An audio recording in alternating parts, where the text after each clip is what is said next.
This is a world-famous Ukrainian soup that was eaten during one of the most tragic chapters of humanity, and I wasn't even taught this in school. Welcome back to Eats History. This is a Ukrainian borscht from the 1930s, the decade that had one of the worst man-made famines in all of human history. Today's dish and story is one of the reasons why I love making these videos. Historical recipes can give us a tangible window to the past, even when it's our most darkest chapters. It reminds us of what these people witnessed, endured, and is a way to remember them as time marches on.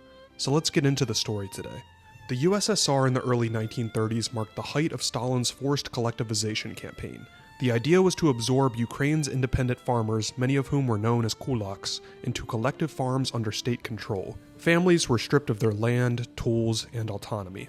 From 1932 to 33, Soviet authorities requisitioned grain quotas that were impossible to meet. Entire regions were blacklisted, cut off from supplies, food, trade, and even the ability to move.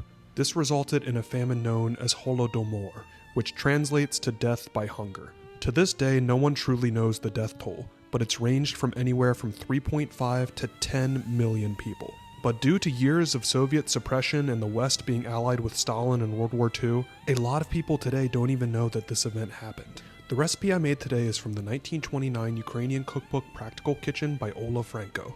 But due to its scarcity from the famine, the version I made today has no meat. And in reality, most famine-era borscht was just with beets and water, if they even had that. Unlike my normal videos, I'm not rating this dish today, because if I was a starving peasant, this would easily be a 10 out of 10.